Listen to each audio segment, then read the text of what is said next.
पूजा घर में हमें मूर्ति और चित्र कितने स्थापित करने चाहिए? क्योंकि जनरली हम लोग जब तीर्थ स्थान में जाते हैं तो वहाँ से कुछ न कुछ मूर्ति उस तीर्थ से रिलेटेड लेके आ जाते हैं और फिर पूजा घर पूरा तीर्थ स्थल से पूरा भर देते हैं। तो मतलब ऐसा करना चाहिए कि केवल अपनी इष्ट की मूर्ति रखनी चाहिए? ये प्रश्न भी काफ़ी लोगों के हैं। हाँ, अधिकांश मैं देखता हूँ कि एक तो ज़्यादातर जो हमारे भारत में भी ये स्थिति ऐसी बनती जा रही है कि सबसे बड़ी मैंने कई घरों में मैं भी भ्रमण किया हूँ, तो मैंने देखा है कि अधिकांश लोगों का पूजा घर जो होता है, एक तो वो गलत स्थान पर होता है। जी, कई लोगों के घरों में जो ईशान कोण होता है, वहाँ पर उस दिशा में शौचालय होते हैं। जी, ये जी। बहुत बड़ा दोष है। जिस घर में ईशान कोण में यदि शौचालय हो, तो उसको तत्काल बंद कर देना चाहिए, अन्यथा उस घर में रहने वालों की जो बुद्धि है, वो बिल्कुल कार्य नहीं करेगी या तो फिर कुमार्गगामी होगी, सही दिशा में नहीं जाती है।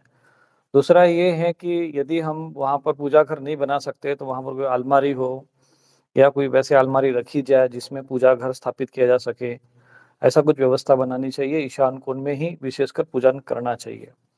तो पूजा करते समय उत्तर और पूरब की तरफ मुख हो ये प्रयत्न करना चाहिए, पश्चिम भी चल जाता है, पर हुँ, उत्तर या पूर्व मुख महत्वपूर्ण माना जाता है। यदि कोई ऐसी साधना करनी हो जो दक्षिण दिशा की तरफ आवश्यक है, तो फिर आप उसको दूसरे स्थान पे कर सकते हैं, छत पे भी कर सकते हैं।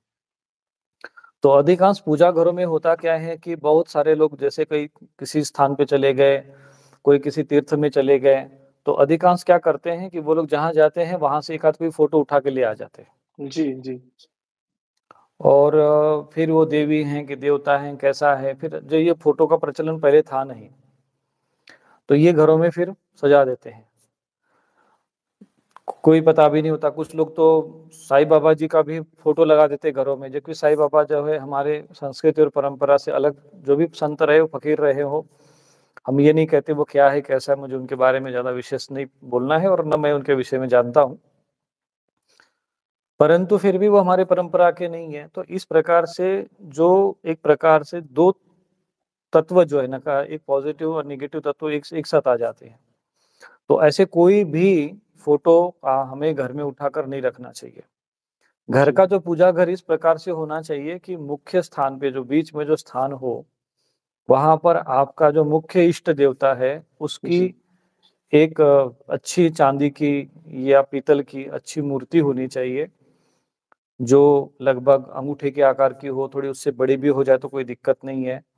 आपका कोई इष्ट जिसको मानते हैं, उसका एक प्रकार से उनका एक देवालय का स्थापना करनी चाहिए, जिसको पंचायतन कहते हैं। फिर उसके उ उस मूर्ति के आस-पास में जो मुख्य 5 देवता माने गए हैं, इनमें से किसी एक को इष्ट मानकर जिसमें भगवान गणेश जी है, भगवान सूर्य हैं, भगवान विष्णु है और भगवान विष्णु से संबंधित जैसे भगवान कृष्ण या भगवान राम है और भगवान शिव जी हो गए, भगवती दुर्गा, ये जो मुख्य रूप से ये 5 देवता हैं, तो इनमें से किसी एक की स्थापना करनी चाहिए, जो कि मूल मुख्य रूप से उस स्थान का या मंदिर के मुख्य देवता माने जाएँ।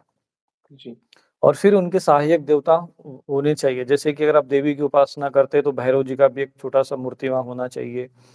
हनुमान जी की भी आप रख सकते हैं और एक गणेश जी की मूर्ति तो बिल्कुल सब सामने रखनी चाहिए। इसके अतिरिक्त आप भगवान जैसे दुर्गा जी के उपासक हैं, तो वो शिव जी के भी शिवलिंग छोटा-सा रख सकते हैं। हनुमान जी की भी मूर्ति आप हनुमान जी की भी मूर्ति रख सकते हैं, छोटी-सी जो हनुमान जी की मूर्ति रखते हैं, तो या तो हनुमान जी आशीर्वाद मुद्रा में खड़े हो जी, या फिर वीर मुद्रा में हो, इस प्रकार की मूर्ति होनी चाहिए। इतना ही रखें, फिर उसके बाद आपके जो गुरु है, संत हैं या उस परंपरा से जुड़े हुए श्रेष्ठ संत हैं, उनकी एक आध जो आप गुरु मानते हैं, उनकी खड़ाऊ या उनकी फ़ोटो आप रख सकते हैं। खड़ाऊ से भी काम चल जाएगा, फ़ोटो भी आप रख सकते हैं। और फिर उसके बाद 2-4 संत हैं जो आपके विशिष्ट क्षेत्र में हुए हो, तो उनकी फ़ोटो वगैरह रख सकते हैं, जो कि ऊपर जैसे पूजा घर के ऊपर की तरफ। इसके अतिरिक्त फिर हम लोग किसी जगह बालाजी में चले गए, तो वहाँ से मूर्ति उठा के लेके आ गए, फिर किसी देवी के यहाँ चले गए, तो वहाँ से मूर्ति उठा के लेके आ गए। जी। ये चीज़ें जो है घरों में नहीं होना चाहिए, क्योंकि ये जो मूर्तियाँ हैं, ये जो स्थान होते हैं, कुछ तो मान लीजिए कुछ जागृत स्थान है, दिव्य स्थान है, परंतु अधिकांश स्थानों में इस तरह से प्रेत तत्वों से प्रभावित स्थान ज़्यादा बन चुके हैं, तो उनका हमारे पूजा घर के साथ संबंध हो जाता है और फिर एक सिस्टम डैमेज हो जाता है। दूसरा ये है कि बहुत से लोग पूजा घर के लिए कमरा तो बना देते हैं, फिर दूसरे कर्मकांड भी उसमें करने लग जाते हैं। उसमें बच्चे पढ़ाई कर सकते हैं।